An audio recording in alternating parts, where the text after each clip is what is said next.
नमस्कार, टिभी अन्नपूर्ण समाचारमा स्वागत छ। म शर्मिला सुवेदी। सुरुमा प्रमुख समाचार। प्रतिनिधि सभा बैठकमा नागरिकता विधेयकमाथि दफावार छलफल। विदेशबाट बिहे गरी आएका बुहारीहरूलाई समय सीमा सहित नागरिकता दिनुपर्ने व्यवस्था गर्न सांसदहरूको माग। नेपाल राष्ट्र बैंकद्वारा आगामी आर्थिक वर्षका लागि मौद्रिक नीति सार्वजनिक। कर्जा प्रवाहमा कडाई, कृषि र उद्योगलाई प्रोत्साहन गर्न 2 थरी ब्याजको व्यवस्था। प्रदेश नम्बर 1 को नामाकरण गर्न बसेको सर्वदलीय बैठक बिना निष्कर्ष सकियो। नामाकरणको आधार भूगोल हुने कि पहिचान भन्ने विषयमा विवाद। नवनिर्वाचित भारतीय राष्ट्रपति द्रौपदी मुर्मुको सोमबार पद तथा गोपनीयताको शपथ हुने। आदिवासी समुदायबाट पहिलो महिला राष्ट्रपति बन्न सफल। र अमेरिका र वेस्ट इन्डिजले आइसिसी टी20 विश्वकप 2024 को संयुक्त रूपमा आयोजना गर्ने। विश्वकपमा छनौटका लागि नेपालले 5 टिमसँग प्रतिस्पर्धा गर्नुपर्ने। समाचार अब विस्तारमा। प्रतिनिधि सभाको आजको बैठकमा नागरिकता विधेयक सम्बन्धी छलफल भएको छ।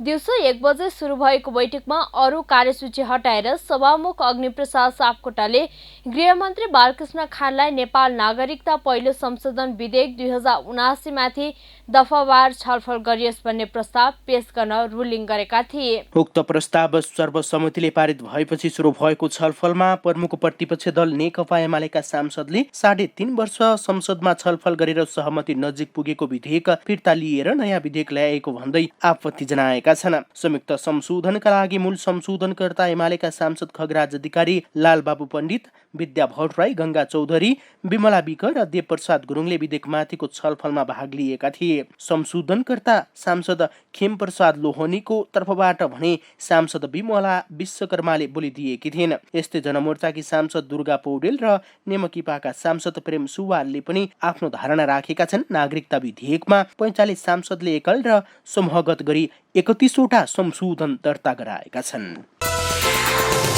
नेपाल राष्ट्र बैंकले कर्जामा भइरहेको केन्द्रीकरणलाई नियन्त्रण गर्ने लक्ष्यसहितको मौद्रिक नीति सार्वजनिक गरेको छ। शुक्रबार काठमाडौँमा मौद्रिक नीति सार्वजनिक गर्दै बैंकले आर्थिक वर्ष 2079-80 मा निजी क्षेत्रतर्फको कर्जा विस्तार 12.6% मा सीमित गर्ने लक्ष्य लिएको जनाएको हो।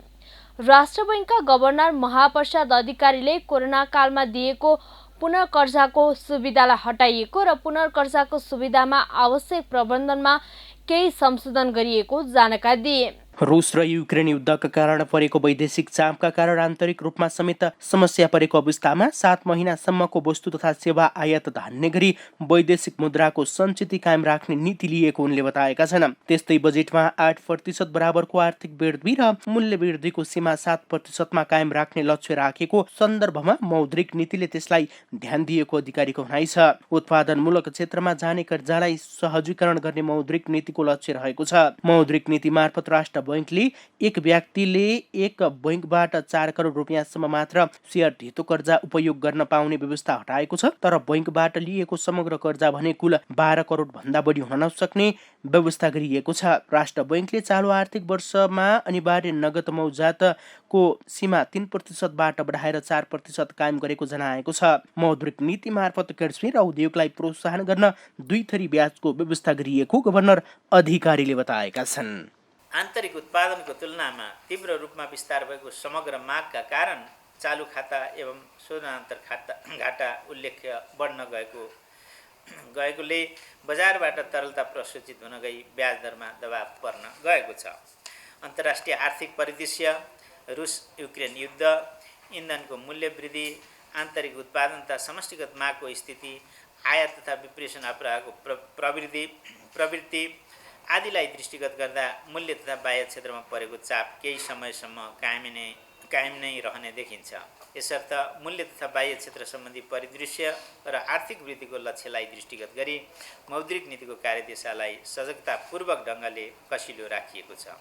तथा विदेशी विनिमय संचितिले आयात धान्ने क्षमतामा आउने परिवर्तनका आधारमा मौद्रिक नीतिको त्रैमासिक समीक्षा गर्दा मौद्रिक उपायहरूमा आवश्यकता अनुसार परिवर्तन गरिनेछ। त्यस्तै राष्ट्र बैङ्कले 5 करोड रुपियाँसम्मको ऋण लिएका उद्योगीहरूलाई 2079 असार मसान्तसम्ममा तिर्नुपर्ने सामा तथा ब्याज आगामी असोज मसान्तसम्ममा तिर्दा फिनाल ब्याज लिन नपाउने व्यवस्था गरेको छ। पुनः डिजिटल बैङ्कको स्थापना गर्न नेपाल राष्ट्र बैङ्क ऐन 2058, बैङ्क तथा वित्तीय संशोधन ऐन 2073 को संशोधन तथा आवश्यक अन्य विशेष ऐन एवं संस्थागत संरचना तयार गर्ने सम्बन्धमा आवश्यक कार्य गरिने गभर्नर अधिकारीले बताएका छन्।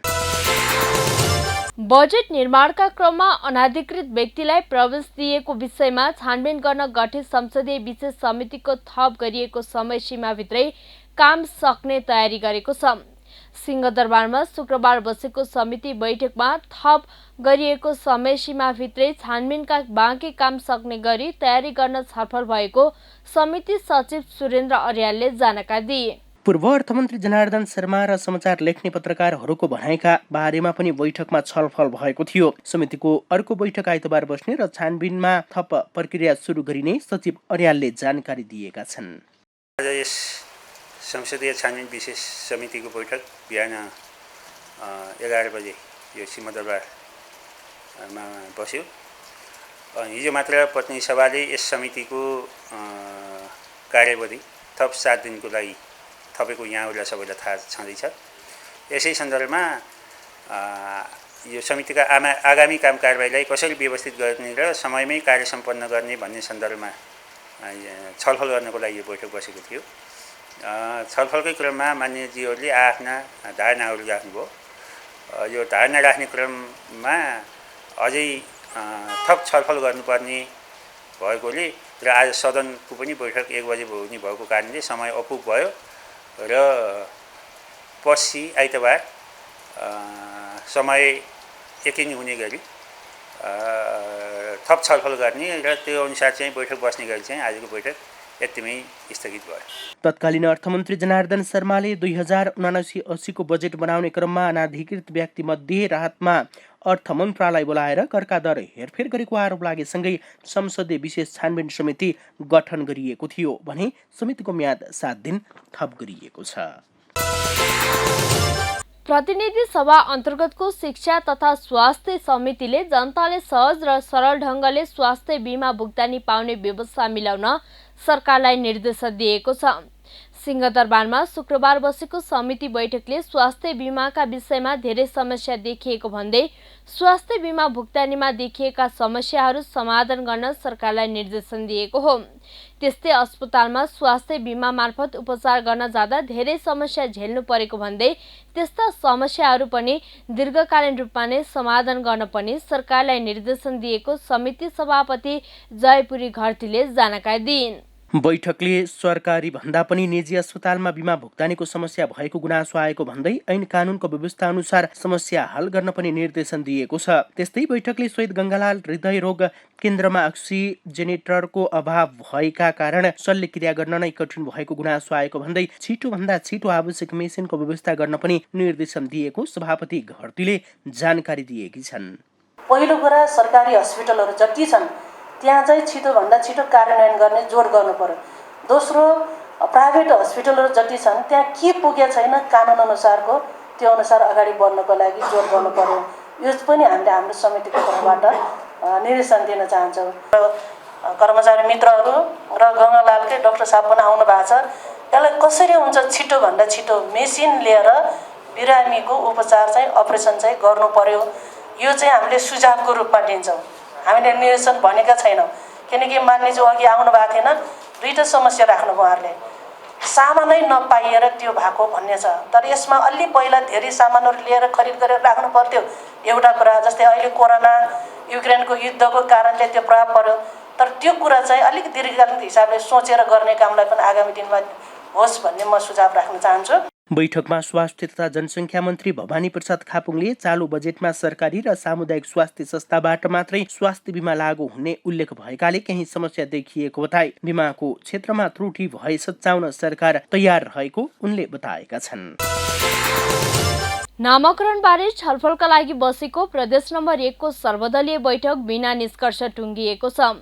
नामाकरणका लागि छलफल गर्न आज सभामुख प्रदीप कुमार भण्डारीले प्रदेशसभामा प्रतिनिधित्व गर्ने दलका नेताहरूलाई बोलाएका थिए। बैठक बिना निष्कर्ष टुङ्गिए पनि छलफल सकारात्मक रहेको र सहमतिका लागि फेरि बैठक गर्ने सहमति भएको उपसचिव पोखरेलले जानकारी दिएका छन्। यही अधिवेशनमा दलहरू प्रदेशको नाम राख्न गृह कार्यमा जुटिरहेका छन्, तर कार्यकाल सकिन लागिसक्दा पनि प्रदेशले अझै नाम र राजधानी टुङ्गो लगाउन सकेको छैन। आज प्रदेशसभा सचिवालय भित्र सर्वदलीय बैठक चलिरहेका बेला पहिचानका पक्षधरले भने संसद बाहिर किरात राई याखुम्माले साकेला नाच समेत प्रदर्शन गरेका थिए। अब अन्तर्राष्ट्रिय समाचार। भारतीय नवनिर्वाचित राष्ट्रपति द्रौपदी मुर्मुको सोमबार पद तथा गोपनीयताको शपथ हुने भएको छ। भारत सरकारले द्रौपदीलाई देशको 15औं राष्ट्रपति निर्वाचित भएको घोषणा गरिसकेको छ। बिहिबार राति मतगणना समाप्तिसँगै राज्य सभाका महासचिव एवं राष्ट्रपति चुनावका निर्वाचन अधिकृत पीसी मोदीले द्रौपदी मुर्मुलाई दिल्ली स्थित उनको निवासमा राष्ट्रपतिमा निर्वाचित भएको प्रमाणपत्र हस्तान्तरण गरेको समाचारमा जनाइएको छ। मतपरिणाम अनुसार मुर्मुले 2824 र उनका प्रतिद्वन्दी यशवन्त सिन्हाले 1877 मत प्राप्त गरेका थिए। निर्वाचन 4754 मत खसेको थियो, जसमा 53 मत बदर भएको थियो। अल्पसंख्यक जातीय समुदायकी मुर्मु भारतको पहिलो आदिवासी महिला राष्ट्रपति भएकी छन्। भारतको संविधान अनुसार प्रधानमन्त्री कार्यकारी सरकार प्रमुख हुन् भने पदीय मर्यादा अनुसार प्रधानमन्त्री भन्दा माथिको ठूलो औपचारिक पद हो। पूर्वी राज्य उडिसाकी 64 वर्षीय मुर्मु सन् 2015 देखि 2021 सम्म झारखण्ड राज्यको राज्यपाल थिएन। सन्थाल जातकी अल्पसंख्यक सदस्य उनको समुदायका मानिस पूर्वी नेपालको झापा र मोरङमा बसोबास गर्दै आएका समाचार संस्था एपीले जनाएको छ। अब खेल समाचार। अमेरिका र वेस्ट इन्डिजले आइसिसी टी20 विश्वकप 2024 संयुक्त रूपमा आयोजना गर्दैछन्। पहिलो पटक उत्तर अमेरिका क्षेत्रमा हुन लागेको टी20 विश्वकपमा 20 टिमले सहभागिता जनाउँदैछन्। आइसिसीले 2024 देखि पहिलो पटक 20 टिम सहित टी20 विश्वकपमा प्रतिस्पर्धा गराउन लागेको हो। 2024 देखिको टी20 विश्वकपमा 12 टिम सिधै पुग्नेछन् भने 8 टिमले क्षेत्रीय छनौट चरणमा पार गर्नुपर्नेछ। आगामी अक्टोबर नोभेम्बरमा अस्ट्रेलियामा हुने टी20 विश्वकपको शीर्ष 8 टिम 2024को विश्वकपका लागि सिधा छनौट हुनेछन्।